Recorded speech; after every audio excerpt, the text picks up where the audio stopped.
Hi, this is your source for everything e-commerce. Let's fuel your business. This is Seller Fuel Live.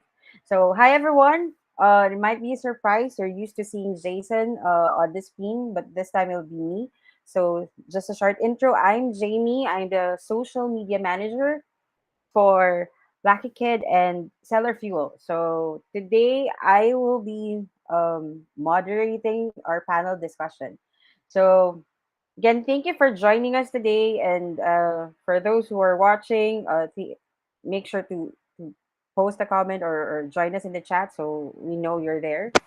And just a short intro for those who are joining us for the first time. We are Seller Fuel, an e commerce marketing agency that specializes in helping brands like yours to scale and reach new milestones through paid advertising, funnel building, and email marketing. So, um, before I introduce our guest, so let me talk about. I mentioned scaling. So I know for those who are running their businesses, those who are on e-commerce, I know that part of growth and part of growing your business is part of scaling is to make sure that you have the right people in your team. Because I know it's pretty common for Amazon sellers and or other e-commerce sellers to run their business on their own, and but at some point if you want to grow it into seven figure or eight figure business, you want to make sure that you have the support of an entire team to run your business.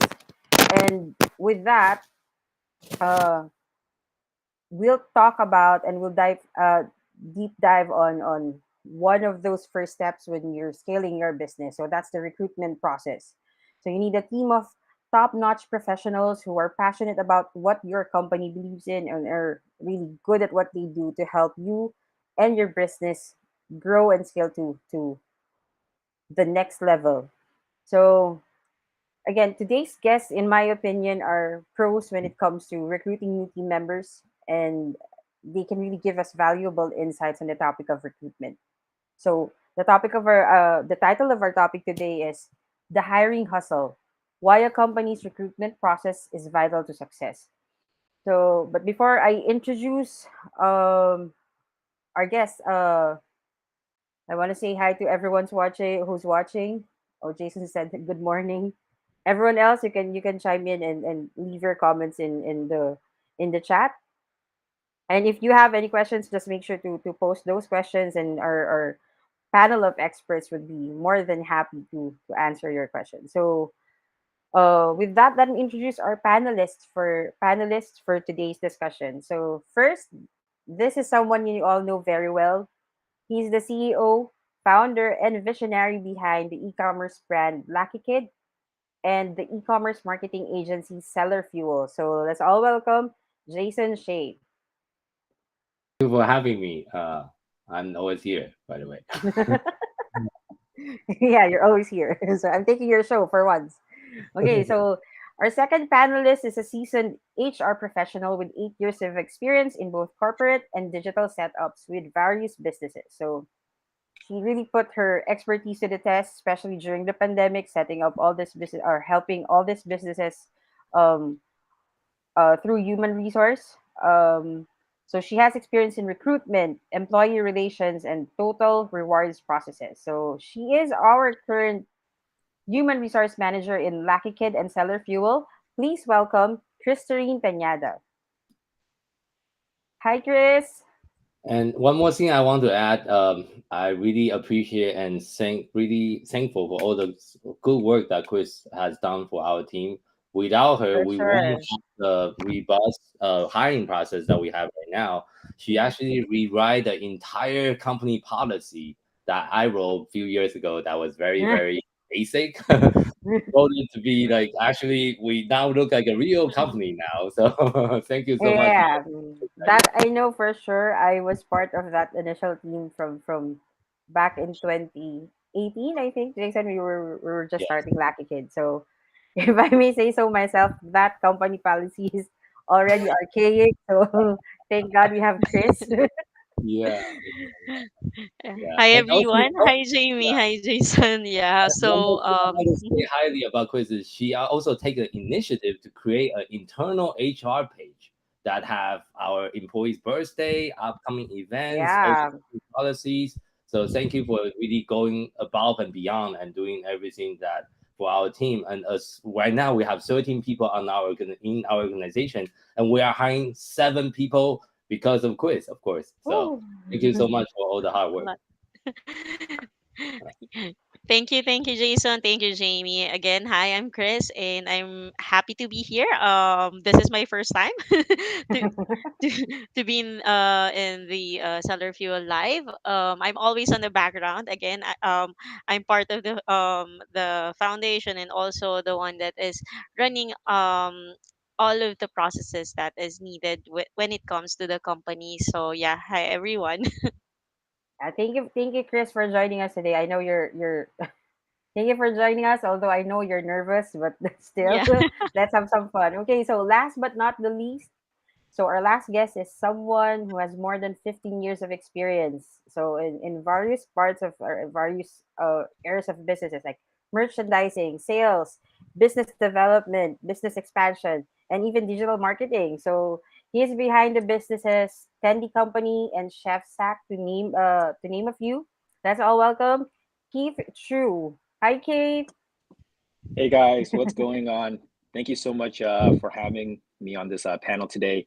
Love to share some insights of my past experience and see what I can bring to the table to help out everyone here. Yeah, thank you. We know for sure you'll have so many things to share with us. So let's get started. So for for those who are watching, this is an entirely different format. You're used to having Jason interview someone and then ask all the questions and answer all that. So for this episode, I will be doing the interview and I have some questions that I will uh have that I would address to our panelists and they would give their insights on these questions. Okay, so let's get started. So first, as again, we're discussing human resource and recruitment. So first question, this is for all the panelists. What qualities or skills do you require when you're hiring? Regardless of the position, what are like the basic qualities and skills you are looking for when you're hiring? I want to start with Jason.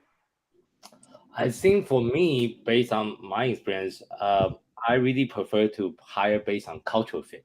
You can teach everything that we do here in e-commerce in all the different digital marketing, but you cannot teach how people think. So for me, I really looking for personality fit and make sure this person that we're going to be bringing into our organization believe in what we do here with Lucky Kid and Stellar Fuel, which is we want to change over 1 million life of family affected by special needs in my lifetime. That's my passion because that's how everything started for me. So having that kind of alignment is critical. Doesn't matter they have 10 years of experience, 20 years of experience as a digital marketer, but if they don't believe in our cause, then I will never hire them. That is number one key for me, at least. So, Yeah, that comes from from an area of passion, I believe, Jason. So how about you, Keith? For me, I also agree with Jason. Cultural fit is key, but one step above that is we always look for people that have strong attention to detail because there's a lot of things that everyone can learn in the digital marketing space, except for the fact that the difference between good people and great people is those tiny details that just makes them excel in their role. So having attention to detail is very, very key for me. Th- Actually, Keith, that's a good one. This is the first time I'm hearing that because usually you're like, oh, culture. Oh, I want to make sure someone who's an expert with this much experience, and those are the things that we usually put in those job descriptions. But that's a good point. Let's take it from the angle of business owners to the angle of actually who's going through all the applications. Let's talk about someone from HR. So, what do you think? What are the qualities you're looking for, Chris? Well, for me, the qualities I'm looking for is basically I based it on the values and the vision of the company. So, in terms of culture fit, that as well is very relevant and essential in hiring employees.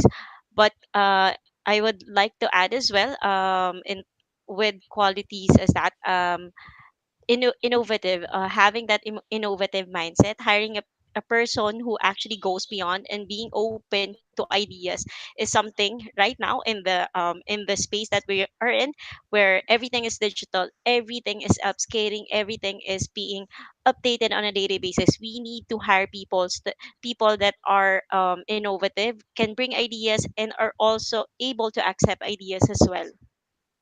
Oh, that's a good one. So just to summarize that, so Jason usually looks for like culture fit, personality fit. Keith is also that, but going above that is someone who has attention to detail. And Chris, you're more on same with Jason, but also someone who's innovative. So someone who would test all that. And I guess that really works with our setup. Um, right now we work remotely. You have people working remotely, and having people who, again, attention to detail is very important because you have someone to who would learn all these tools, have these meetings online, and you're not seeing people face to face. So making sure that you pay attention is very important. But I also get where Jason is coming from, since you're hiring from different countries, making sure that the personality and the culture fit is there, so that you can work with that person seamlessly. And innovation is very important. I mean, we're using technology on a day-to-day basis, so that's very important. So thank you for those insights. So um, this question is for Chris and Kit. So the question is this: so how do you ensure fair and unbiased recruitment process? Would you like to go first, Chris? Yeah, so technically we did have a standardized interview process in Seller Fuel.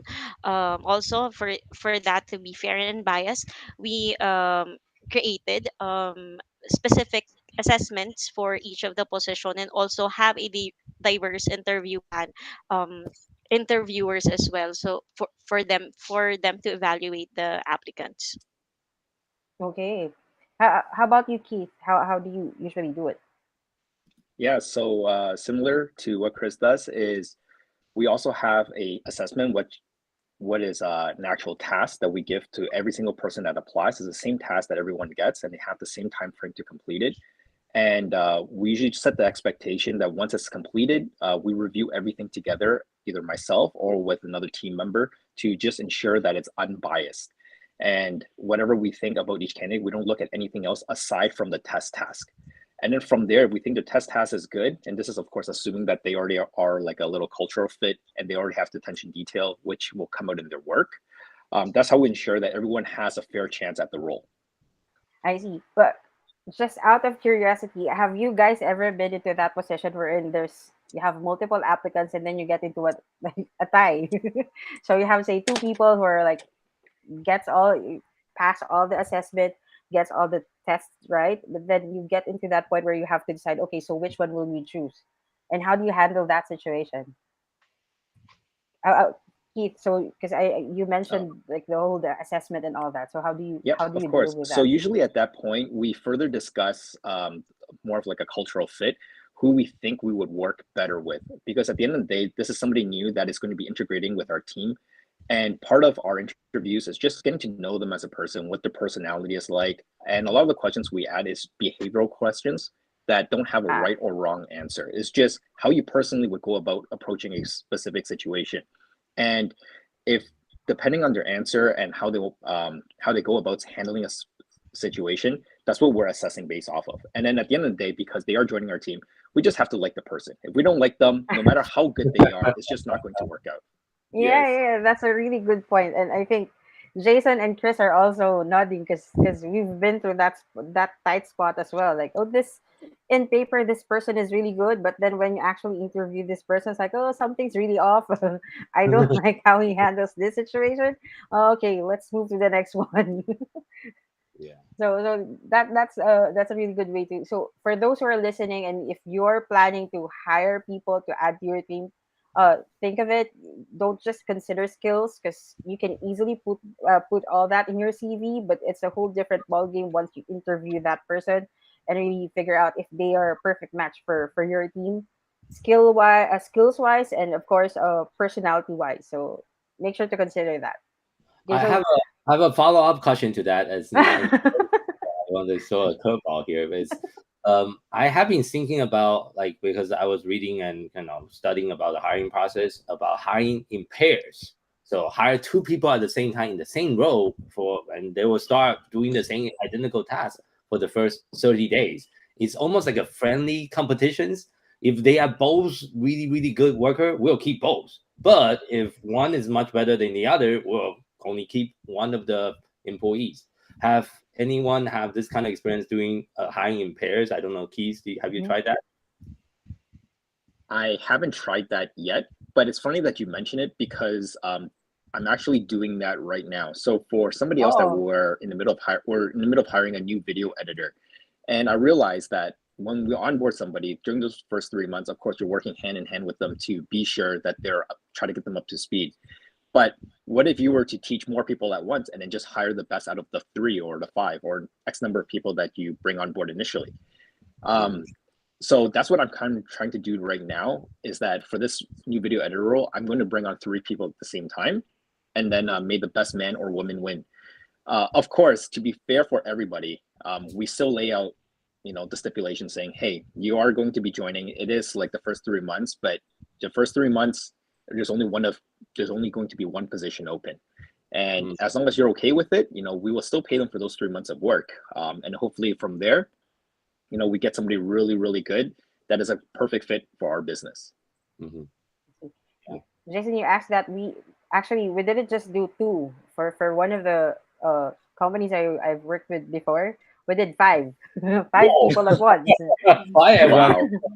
Yeah, Wow. so they went through the same training because the whole onboarding process is a headache, especially when you're teaching them the ropes about the business and the product. So it's a handful. So we do it with five people, and at the end of 3 months, we just kept two. And actually, the funny part is we did that several times. There was Mhm. even a round we're in. We didn't get to keep anyone. Oh, okay, okay. Yeah. They And all dropped out, so we have to redo the how process. But long yeah, for your previous company, how long is each run? Like 1 month, 2 months, 3 months? um, initially we did 1 month, but then we figured if it's just 1 month, some would like, oh, okay, I'll really work hard because I know I want to keep that. I wanna be hired. But then after a month, like, things start slacking. So do 3 months. So do 3 months. Makes sense. 3 months makes sense. Good time. Yeah. Now, okay, so let's move to the next question. So, this is for everyone. So, how oh, sorry, how this is for Jason and Keith. Sorry, how did you create your recruitment process? Keith, do you So, want to go first? Yeah, sure. So when I first got into the online game, I really had no idea what I was doing. Um, the first few times that I tried to hire was terrible. And because of that, I started to just YouTube how to hire people online. And of course, you hit with a bunch of things. But what I did was I took somebody else's process, the base process, and I just started running with that. And I realized that, of course, the process was built for his business and not my business. So I started implementing different things that I was personally looking for. And I think that's where most people are at is they will have some sort of baseline or template that they work off of. And then each time that they hire every single round, every single person, they start improving the process, realizing they need certain criterias or certain things that they need to help them find the right person for that role and for the business. So that's how I started, and from there it just kind of expand, just like Mhm. most businesses.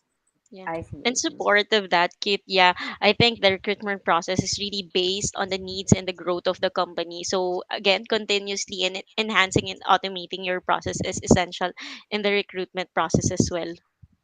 Mhm. Yeah. So how about because we have Chris now, Jason, but how are you doing it when we first started?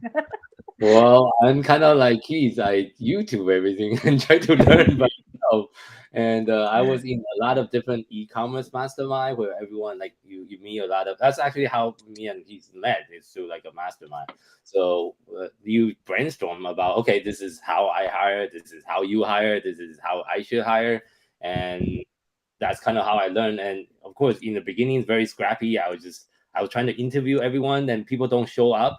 That's one of the main issue I Ah, had. People don't show up to the interview. I was sitting there and it's like wasting my time. Or people that we hire. I actually before I used onlinejob.ph, which is one of the biggest Philippine based marketplace. I used FreeUp for a little bit, but I freaking hated that platform because FreeUp, what they do is they hold your worker as a hostage because they'll charge you a up fee for every single hour that your worker work for you because they don't work for you, they work for FreeUp, and FreeUp charge you a platform fee and all that stuff, which I don't like because you can never create a true company culture when your team is getting hold hostage by another company. How can you create a real culture? You couldn't. So actually, Jamie, I hire you on FreeUp, and then Yes. we did the under table. Of course, am I supposed to say online? Maybe not. But we did the whole thing under the table, and I hired you directly. So Don't say it. okay, don't say it. Okay. Let's catch that part. Yeah, but actually that's my follow up question. Do you prefer doing it yourself or with a team member, or do you prefer like working with agencies to help you find someone to Ooh. work on your business? Keith, what do you think? Jason, I I know think the it depends answer. on His face says it all, but I want to hear from Keith. I think it really depends on the size of the business. If you're as big as McDonald's or Walmart, then of course you definitely need some sort of agency or somebody to help you, go through all the applicants. But when you're a small business, and I'm talking about a staff that I would say under 100 team members, I think the founder or whoever's sitting at the top chair really should be part of the entire interview process because that's how you build your culture from ground up. And I think that is so key because in the beginning, every single person that joins the business or the company, they're going to have a super huge impact on the growth trajectory. And if you don't have the right people, you will either plateau or your business will die. So I think it's very, very key. Again, the first 100 people, you must be part of the process and then just get things going. Yeah, that's an interesting take because usually people are like, "Oh, the first one, oh, I'll let you handle that." From the first hire up to however you expand your business, someone would go for like, "Oh, let the agency handle that." But yeah, with Jason's experience, the usual thing is that you hire someone from an agency. I mean, they're good and all that. I worked for an agency for a while, but then since they're not working for you, they're more working for multiple clients. That gets like in terms of focus and dedication and stuff like that. You have to split that person's time with everybody else. So it's quite difficult, and I know Jason would agree because we went through all that for several years with not just me but other hires as well.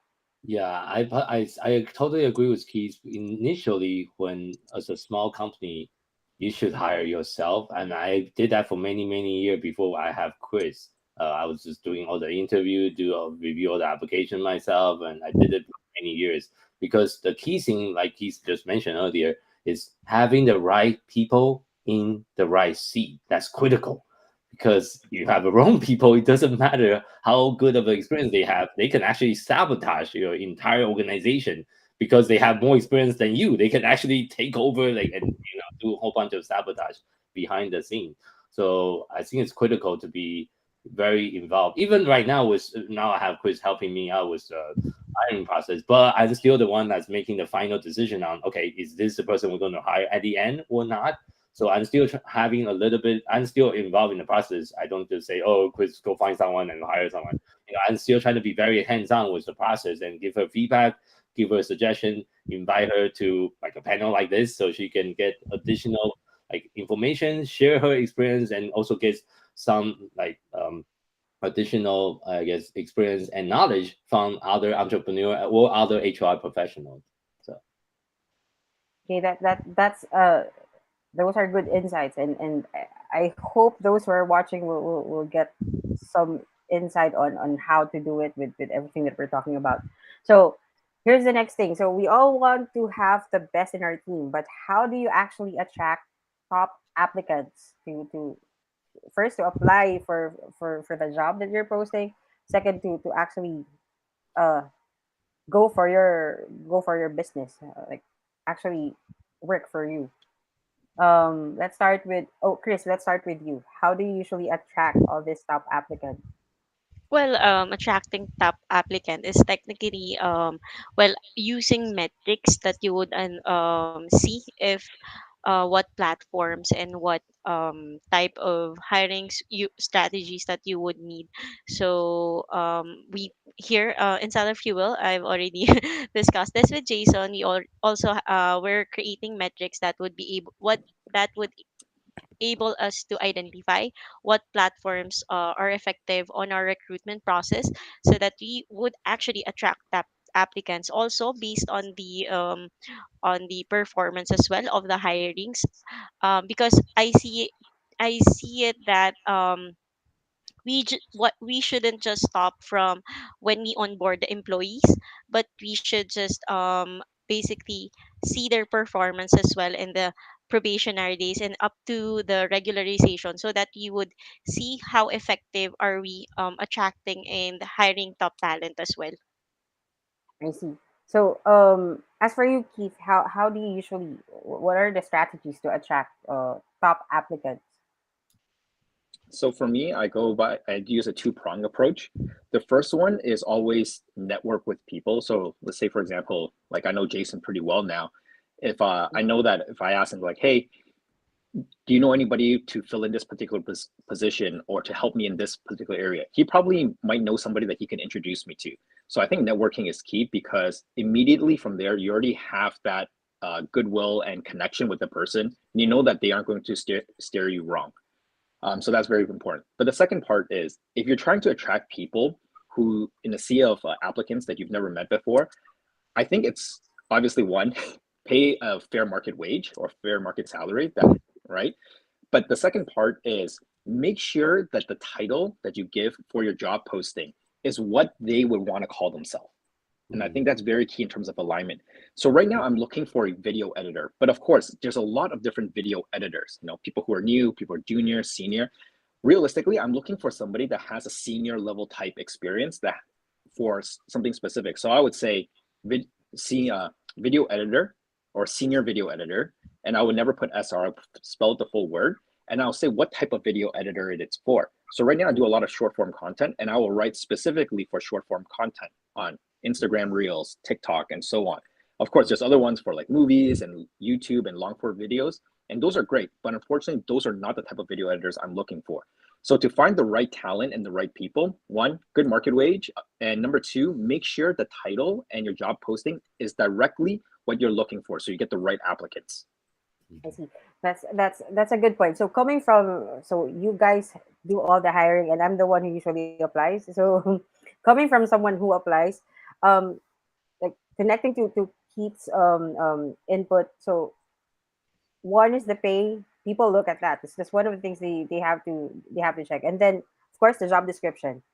But this is very important. You also have to make sure that the job description you have matches with the pay that you're offering. Because I would see this all the time. Someone would say, "Oh, I'll pay this amount monthly," and then you will see the job description. It's like, okay, so this part is for social media manager. This one is for customer support. This one is for for admin task. What am I really doing here? Why are you offering me this amount for this long of a list? So make sure that you have that job description figured out before you start the hiring process. And also another tip I think is it's also research is also key. So you should, as Keith mentioned, you should check what other people are paying, and if it's a good enough pay for someone. I think one metric that a former client of mine mentioned is this: is it the amount that I'm willing to take if I am to apply for that job? So if the answer is yes, then that's a good enough offer. If it's not, then you might want to reconsider that, because as much as you want people who are skilled, if you're not willing to pay for those skills, it doesn't really add up. Yeah. So yeah, so those are very important. So those who are watching, if you're planning to hire someone, make sure that we're not asking you to pay millions of dollars, but make sure that the offer matches what you're asking for. So if you're giving them like a long list or 3 pages worth of tasks to do on a 3 pages worth of job description, I don't think that will match with say $10-15. Come on. Give a better offer so they will stay. Okay, so And that's okay, one so point I want to share and actually take one step back to the recruitment process. Of course, I'm not saying our recruitment process is end all be all, but Christine, our HR manager, really spent a lot of energy and thought into the process. So I'd like to share my screen and just kind of briefly explain our current or latest recruitment process. I don't know if you can see it. So the current latest recruitment process is this. Maybe Christine, you can explain it then a little bit, and then I can add more information. So the main purpose of today's panel is trying to be as informative as possible while we also have a meaningful discussions. So Chris, you want to talk about all the things you create before you even start hiring and start posting? Yeah, so well, in the hiring process, we actually it is very tedious. What we do here is we create a job description for the role and align it with the hiring manager as well and the CEO. After that, we create specific assessment forms for each of the position that are open, and also we create a different job description that is tailor fit with social media. So technically, we create job posting that is tailor fit with social media, because I understand job descriptions are very quite detailed. So we have that tedious process that we do before we actually advertise or open the jobs that we have in Seller Fuel. Yeah, and we can also briefly talk about each of the document that we create. The number one document we usually create is a role description. You want to walk through this document really quick? Yeah, so for the role description, we have the position name, the hi- the hi- manager, and also the roles and responsibilities, and technically the requirements for the position as well.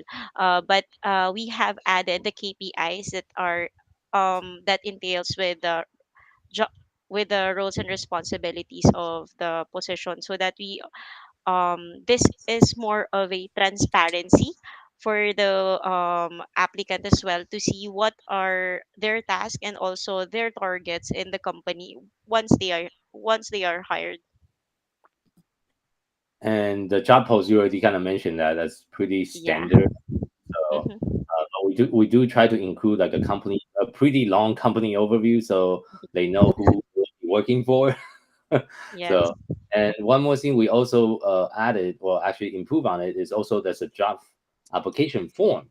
So it's not like you just submit your CV to us and we'll interview you. You actually still need to fill out an official application form, and that is specifically tailored for each of the position. So, and I think we try to ask not only technical knowledge, but also get a little bit more personal information on the background, like for example, why do you think you're a good fit to work in a remote learning environment, working environment, which is sometimes kind of a tricky because when your entire team is remote, like we do, you need to find someone that's reliable, someone that show up on time, someone have stable internet, someone that actually have a decent computer. And also you need to work with the time differences. That's why I wake up at 4:30 a.m. every single morning because my team is in Philippines. But willing to change my lifestyle to align with my team. Otherwise, if I try to have a meeting in let's just say 9 a.m., it's going to be already past midnight for our Philippine team over there. So I also that's something some entrepreneur doesn't realize. And when they hire overseas, you need to do some sacrification and change your lifestyle a little bit to meet and match with your Philippine team. I remember usually I will call Jamie at 4 p.m. my time because that's the time she wakes up. I'll call her and say, hey, you wake up yet? Let's have a quick meeting. So, but that's part of the adjustment processes. And a lot of the digital entrepreneur, they don't really, when they first started, they don't know the dynamic and they don't know how to work with their team. And this some of the question we're really trying to improve is to trying to figure out how can we hire the best person that can work remotely efficiently, because just because it's very different than working in a 9 to 5 in a cubicle. Now you're working at home with all the different distractions. your kids might be coming in, your husband or your wife might be coming in, and you have all these different distractions in the home working environment that you won't have if you go to an actual office. But how can we find the right people that can really excel in that kind of work environment is something that I think me and Christine is continually trying to figure out how to identify the person that can really work well in that kind of environment. And one new process we also implemented last year is we did a one-way video interview. So, Chris, you want to explain this platform that we're currently testing? Yeah, so we have you recently we have used Below, which is a one-way interview process. This is to well, technically assess their English proficiency in terms of well, communication, and also their confidence as well in talking or communicating with employees and also our stakeholders. Also, it's easy. This is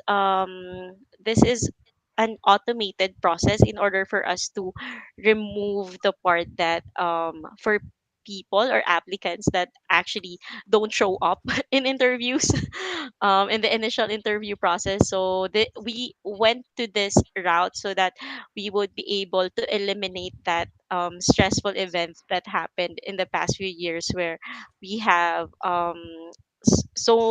have a lot of no shows in the initial interview process. Yeah, pretty much is a it's almost like a recorded video or Yes. recorded video interview. So the candidate actually need to log in and answer all the questions live on camera. And you actually have a timer, I believe, as well. So you have to answer. You couldn't just, come back to it. You Google the question or something. You don't have time to do that. So it's just as good as a live interview without actually need to be there live. And you get to see the candidate, and for example, this is one of the candidates that is currently applying.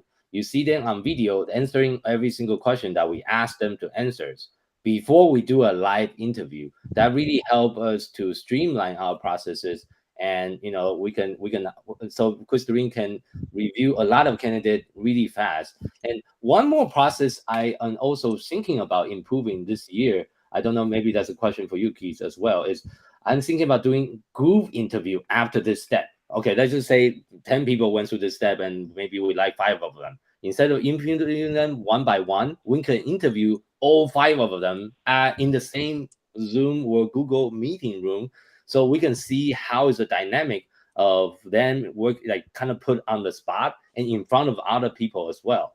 So that will also speed up the process. I think I learned it from one of the e-commerce entrepreneur. I forgot his name. He does it really, really well. Oh, actually, it's Cole Gordon. Cole Gordon is the guy I'm learning from, and he have a huge hiring process because he have a huge team. It's a $30 million company, and he hired a lot of people. And that's one of his process is group. So he also have, I think he also have a one-way video interview. Then he will do a group interview. So sometimes he will interview 10 people in the same room. So it's very easy, and you can see the dynamic as well. And one of the questions he will ask at the end of the group interview is, thank you for participating in the group interview. Based on all the other candidates that you met, who will you hire if you are us, and why? Very interesting question to ask at the end of group interview. Then you'll see like, okay, what is their opinion of each other's and how do they tackle that? Because you couldn't say, oh, hire me, hire me. You couldn't say that. It's like, who is the other person in this room in the group interview that you will hire, and why do you say that? That is a very, very good question to kind of put into the group interview process. And that's something, Christine, I also want to talk to you a little bit more to see if we can also implement something similar in our current hiring process.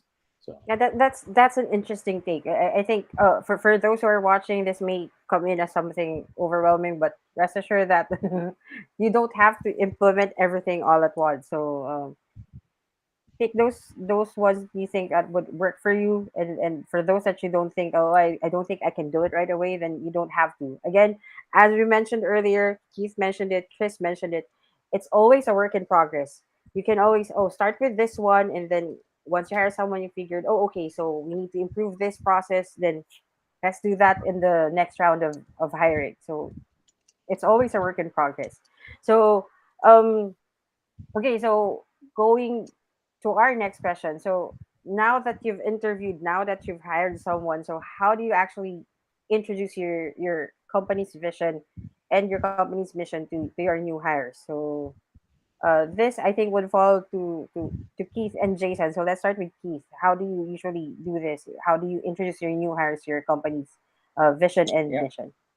So the first thing we do is whenever somebody joins our company and we think that they're going to be a good fit, we actually have an onboarding process for them.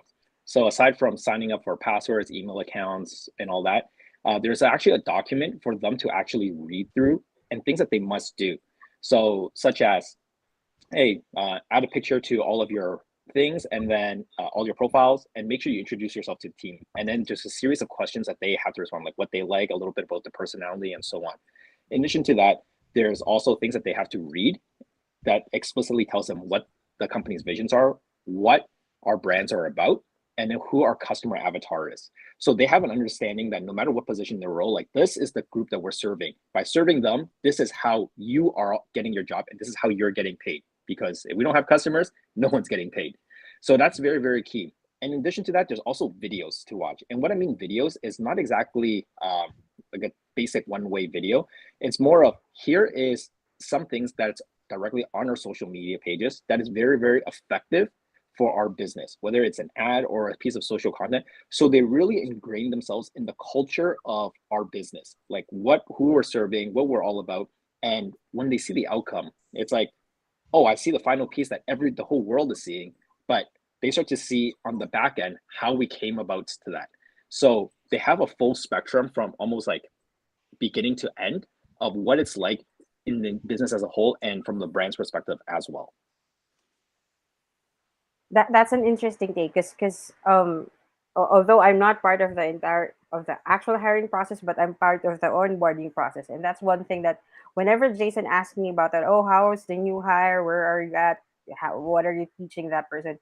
Usually, I start from like, oh, let's do this one first, and then this one first, and I want to make sure that they know the intention because sometimes a task can be just a task, but without them knowing the intention of why we're doing it, it won't really make sense, and it won't really help them come up with suggestions to actually improve that process or improve whatever task they're doing. So it's important that the person you're hiring understands the intention behind every task they're doing, behind every platform or tool they're using. So I think that's very important, and that's a good way to do it, like the videos and sharing all that, just so they would know not just the task itself, but actually understanding the culture, the company culture, the brand in its entirety.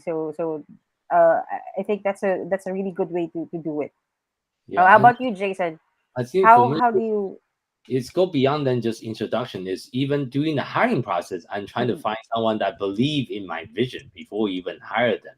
And this is sometimes not always doable, but because of our unique company, sometimes we just tend to attract those candidates. Like I think one of the reasons you apply to work for us, Jamie, is because Yes. you have kids with special needs, and we believe in so much in helping family with kids with special needs. We naturally attract a lot of those people that also want to give back to the communities through their work, and that is even better because before I don't even need to introduce the vision, you already believe in the vision before you start Yeah.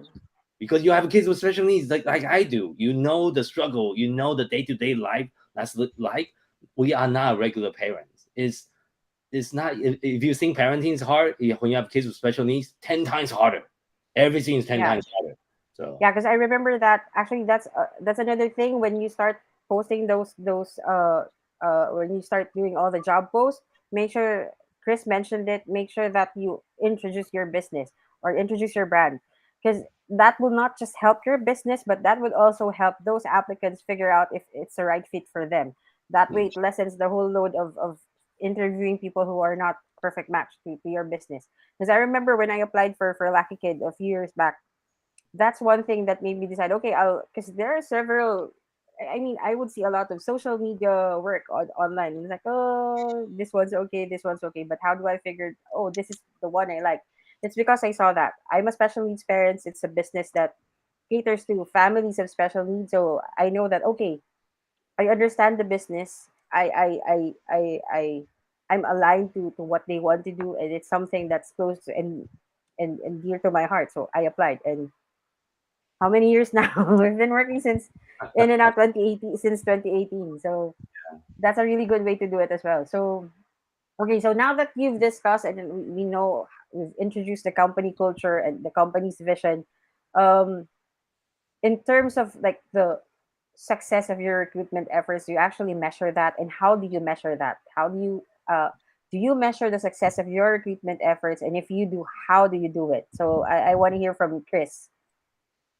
Yeah, so as mentioned a while, we measure the success of recruitment efforts by the results of the persons or the employees that we already have hired, because there you would be able to identify what platform works, what process works, and what is aligned with our vision and values of the company. Yeah, the Okay, way so I how about you? Sorry, Jason. Let me cut you off there. How about you, look. Keith? How do you measure the success of your recruitment efforts, and if you do, how do you do it? That's a great question. Unfortunately for me, I don't have something in place for that. For me, it's very anecdotal because our team is still very small and we're very limber. So I don't have direct KPIs to measure the success. But to me, success is simply how long they can stay within the company. So our longest hire has been with us for 4 years, right? And then in a lot of our entire team, most of them now, I would say they're minimum 2 years. So the fact that they've stuck with us for so long, it means to a certain extent we are doing something right, right? It could be the culture, it could be the job, how we're operating. Maybe they just like working with us and we like working with them. And realistically, I know that within the first 90 days and those first 3 months, if it doesn't work out, it doesn't work out, and that's perfectly okay too. At the end of the day, whenever somebody comes on board, are they actually just completing their task, and are they helping out their teammates, and are they actually setting a new standard that Mm. makes everyone else so, oh shoot, I gotta step up my game as well. So I think Yeah, that's kind of key, where there's a little bit of friendly competition, a little bit of motivation, and that's what I would treat as a measure of success. I Mhm. see. So the way you put it, it's like a game of The Bachelor, but only for hiring process. So you're finding the right fit. It's like The Bachelor, but yeah, it's a good way to see it, because usually you would want someone who would jive with your team with you as well. So you want to make sure that that's a good measure. If they're sticking around and they stick around and you enjoy working with them, I think that's a good enough success metric. Yep. For Okay. me, my matrix is this: is how can I help people to create a EOS life? And this is a definition of a EOS life: doing something that you love with people that you love, making a huge difference at the same time, and being compensated appropriately, and still have time for other passion. That is my current life. That's why I love every single day. Like. I love working with my team. I love everyone in the team. Really, and I joke around. Sometimes I'm very serious. Sometimes I get angry, but that's just part of me. I had nothing to. I don't really try to be some. I don't pretend to be someone else that I am not in front of my team. I'm just very direct because I know I can. I love and trust everyone in the team, in the organization. And one of the measurement of the successful recruitment process is how can we make sure we can make sure everyone in the team that stay with us and believe in what we do. And like the Keith just mentioned, retention is a key because we spend so much time and effort training, onboarding the team member. But I'm happy to say, since Chris started the team, our current retention rate is 100%. No one left the team since we improve our recruitment process. And we also try to provide as many benefits as possible. We not only provide monthly salary, quarterly bonus, health insurance, social security, even like PAGIBI, which is a housing retirement fund in Philippines. And we also try to have fun as a team. This year, I'm happy to announce we're going to have our next in-person company retreat. So, and we haven't done this for many, many years because of COVID and because of all the situation in the world. Let me make this screen a little bit bigger so you can see the resort. So this is a resort where we'll spend my entire team is going to spend 3 days and 2 nights in a five-star resort that have basketball court, they have swimming pool, you have a barbecue, and it comes with breakfast, lunch, and dinner, and two snack, I believe. And it's 3 days and 2 nights. You have to mention that, Jason. Lots of Yeah, it food. comes with two snacks. So important. Of course, Mhm. we'll get a lot of alcohol, I think, in the event as well. But it's about having fun because I mean we only have one life, right?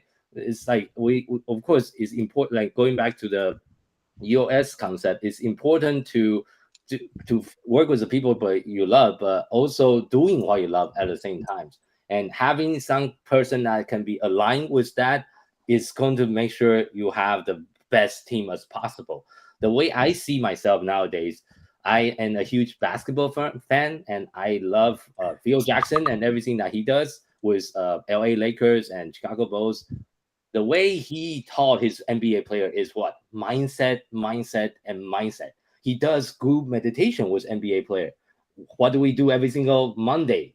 We do group meditation with everyone in my organization because I believe mindset and having everyone aligned within our culture is so critical to our long-term success. So I just want to Yeah. share that.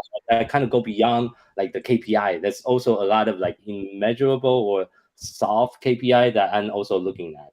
So Yeah, let me cut you off on that because I'm curious. Keith, how do you have fun with your team? Yeah, that is a great question. Jason is a very spontaneous and outgoing person, and you can definitely feel it through the camera. Something I would want to do is definitely meet my actual team in the Philippines. I haven't done that yet. When I first started the business, it was just me, and of course my business partner. When things started growing, COVID came, and then business is still growing. And unlike Jason, I haven't had a set trip out to Southeast Asia yet. But when I do, it's definitely something along those lines where meeting everyone for a weekend, have fun, but also try to work in person just to see what is everyone's truly like when you're actually collaborating. Because I think that would really bring together the team, not only having fun, but working like truly working together. Yeah. Once you do that, show us the pictures. We'll be more than happy. Or and Yeah. if you have the plan to do it, let us know. We'll be more than happy to to give you recommendations let of me know in places to visit. advance. Please On let me know food. when I'll be in Philippines. Yeah, I'll be in Philippines for a week during summer. This summer. Yeah. So we'll get to see Jason. I've been working with Jason for several years now. This will be the first time I'll meet him in person. Hopefully you don't disappoint. Hopefully. Okay, Shoot. so this is something because we talk about the good hire, like the metrics and all that. But I'm curious as to have you ever made a bad hire? Ooh. Ugh. Who want to go first? You don't want to badmouth anyone. Just give us a short like a little detail on if you've ever experienced that. You want to go first, Chris? Yeah, so well in my well I have a lot of experience in those, but yeah. Yes, there are times that you will vet for a bad hire, but one thing is that you must accept that it was a bad hire, and also be able to learn and determine uh what you can do better in the hiring process as well. I see. Okay. How about you, Keith? Have you ever made a bad hire, and what did you learn from that experience? Yeah, lots of bad hires. Of course, every single time you hire the wrong person, you learn what not to look for next time or what to include as part of the hiring process. Because realistically, there's a million factors why certain people get along with others and they'd be perfect for the role. And you'll never be able to find all 100,000 billion of them. So every single time, just add it to part of your process. You live and learn, Yeah. and that's it. The main thing is we're all humans and we tend to be very emotional, especially when you're like a smaller business and have a smaller team. So at the end of the day, just don't dwell on it. Just move on and don't waste your energy on Yeah. things that don't matter anymore because it's now in the past. Yeah. Yeah. I think it has a long list of watch outs already. For sure, How for about sure. you, Jason? I think I there's think I know some of them, but it was best to yeah. So hear I it think from you. two basic principles. First is hire slow, fire fast, and also I also implement we call it the three strike rule. So we can give you one warning, second warning, the third time the same thing happen again, you are out. So I mean, we give you three chances. What else? What more to expect? But like Keith mentioned, because with small teams, you get to really know the person. Like I remember one of the hire I fired one of the team member we fired last year. I get to know her really well, and it was a very hard moment when I need to let her go. But at the end of the day, it's going back to the basketball reference, it's a professional team. If you don't perform, guess what? You're gonna get traded. That's just how it works. I mean, of course, I get to know you. You're my friend, but at the end of the day, business is still business. You still need to meet all the metrics. Just because you like the coach like you doesn't mean the coach is going to keep you on the team when the team is losing on every single game, right? So that's what sometimes the business owner, especially the smaller business owner like us that have sub one, we don't have 100 employee. We are not like Fortune 5,000 company yet. Of course, I'm trying to be there, and but you get more emotionally attached to your team member because our team is so small. It's such a small culture as well. So Yeah, a word of caution for everyone: Jason is not as cutthroat as he sounds, because Jason may say three strike rule, but really, it's really important to talk to the people, talk to your workers, because sometimes the three strike rule might work, but then sometimes situation happens, and it's important to consider that as well. And Jason's really good at that. He talks to everyone in the yeah, team to figure out sometimes we how should he be can. because six were nice strike. So, It happens. It happens. Yeah, yeah. but also for those, because I know this happens. I've met a lot of business owners who actually experience this. One, Jason's approach is to hire slow and fire fast. But I know a lot who would be like, "Oh, I hire this, but I don't know how to fire them." Doesn't have to be dramatic. It doesn't have to be like, "Oh, you're fired. I don't want to see you again." I mean, you don't have to burn bridges. You can do it in a very professional and nice way. Just you tell can them do that it. You can do it this. Donald Trump style. It's just you are fired and you walk out of the room, right? Oh, but a quick story. So I worked with Jason in 2018, but because of the pandemic, he had to let me and two other team members go. So he fired us. Inside joke is we call it. Oh, he broke up with us. But then we're working with him again because we didn't burn any bridges, and we were in good terms. I would even greet him on his birthday and stuff. So yeah, so there's a way to do it because sometimes it's just a matter of you're not a perfect fit for my team right now. Maybe down the road you may be a good addition again, but at this point in time, this is just not working. Like it's Mhm. not you, it's me. It's not you, it's me. Kidding aside, so okay, so we're almost closing this discussion. So I last question. So what is your best advice for recruiting the right people? So I want to start with Chris. Yeah, so for me, my best advice is know your company's vision, purpose, and also their values, because it will help you create a process that would tailor fit and align with your company's needs. All right, that's a really really good advice. How about you, Jason? Be passionate and just overwhelm your passion. That's my style. That's my style. You either like working with me or I want to push people out. I want to be so strong that okay, if you don't like my personality, that's fine. Just don't work with me. That's just the way I am. Either you like with working with me or you don't, because I don't really need to hire you. It's just I like to be transparent with like who I am and who like the person and what the company really believing in, and that's why I can attract the bright people with the same.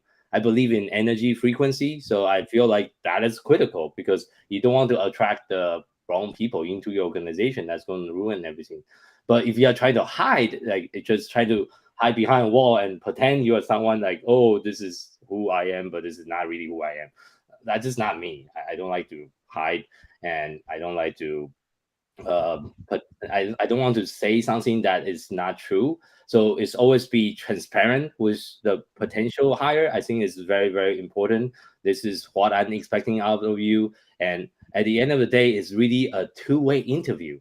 I'm interviewing the candidate, but the candidate is also interviewing me as a business owner, as a business. Is this a business I want to spend the next 3 months, a year, 3 years working and creating something that I truly believe in? I feel like that's critical. And a lot of the business owner doesn't look at from that perspective. They just want to say, "Oh, I got overwhelmed. I need to hire a VA from Philippines because I don't have time." But they didn't think through all the long-term consequences by not choosing the right person. They just want that immediate relief almost. For a lot of the business owner I talk to, oh, I just need someone that can start today, so I don't need to do all this thing I don't like. But they don't see like the long term. You really need to want to make sure you find the right person that have the right fit or right match. So Okay, so that's a good point as well. Make sure that you're transparent about one, what the job is, what you expect from that person, what that person can expect from you. So I think that would really help with the whole dynamics once you start working. So finally, just to close this, how about you, Keith? What is your best advice for recruiting the right people? I think for me is this one question I ask on every interview that actually makes or breaks the interview. So we always ask a lot of technical questions. We also ask a lot of questions finding out who they are about cultural fit. But this one question I've been starting to ask in the last few months, and it really, I think, changed the game on the people that we bring in. And that question is, what question am I not asking you that you want me to? mm, What question am I not asking you that you want me to ask? So the reason why I say this is we already have a set of questions that we typically always ask, and they will kind of form their answer towards the best answer. But at the end of the day, people are always passionate about something. It could be about that specific role, it could be something in their life, a project that they worked on, whatever it is. And when their face lights up and they can just express who they truly are, what they're really passionate about, how they really want to be the best at that role, and how they watch a lot of videos and got an education on that role, like whatever it is, then you truly see where they actually shine. And if that is like a good match for your role, or maybe you find out something new that they can be a better role at in your business. So that would be like my number one advice, just to ask that question. That's interesting. Jason, Chris, take note. Yeah, yeah, I've already Chris. taken note of it. Actually, I like the question that you're asking. It takes out the individuality of the person. So, yeah, I think it's really a good question to add in as well. Now we're hiring seven more people. We want to ask that. yeah, Yeah. So, guys, thank you for being on the show today, and really, it has been a great discussion. We learned a lot. I hopefully those who are watching and those who will watch the replay. For those who will watch the replay, make sure you leave a comment. Just use the hashtag rewatch or replay, so we know that you've watched this episode. But again, very good insight and really eye opening even for someone who's on the end of actually applying. But at this point, we're also interviewing people and doing all that. So it's really great to hear all your input to see if how we can apply it when we hire people. And hopefully those who will watch this will also learn a lot from this whole discussion and help them once they start hiring people for their business. Yeah, so thank you again. So it was a very insightful conversation. Thank you, Jason, thank you, Chris, and thank you, Keith, for joining us today. And aside from sharing your insights, I know that we all learn from each other after this discussion, and hopefully those who watch it uh, can take away one, two, or even more things that we can apply in their business. Okay, so again, so just some insight as well from someone who's on the other end of the spectrum. Recruiting is not just about finding someone who has the right skills and experience, but it's also finding someone who shares your company's values and mission. At the same time, recruiting is not just for you finding someone who will work for you. It's also from the end of those who are applying. It's finding someone that they would want to work with and someone they would want to work for. So again, um, we hopefully for those who will start the hiring process for their businesses, I hope you find the right fit for your business. If not, again, we've mentioned it earlier, we'll say it again and again, it's a work in progress. You will learn from the process, and then you can just apply what you learn and then find the next person who will be better fit for your business. So thank you so much for joining me today, and I hope you'll Keith, I hope we'll have you back again on another episode, because I know you have so many things that you can share with us. Um, merchandising, sales, business development, business expansion, digital marketing. We can talk about a whole list of stuff that we can talk with you about. Chris, thank you for joining. I know we were nervous when we started, but I thank you for sharing all your your years of experience with us. So I hope those who watch this would learn from that as well. And Jason, as always, thank you for the passion. I hope it doesn't burn the people watching. So, and for those who are watching and those who will watch this, thank you for joining us. Leave your questions if you have any. We'll be more than happy to address your questions and help you out. So, again, this has been Seller Fuel Live. We'll see you again next week. Bye. Take care.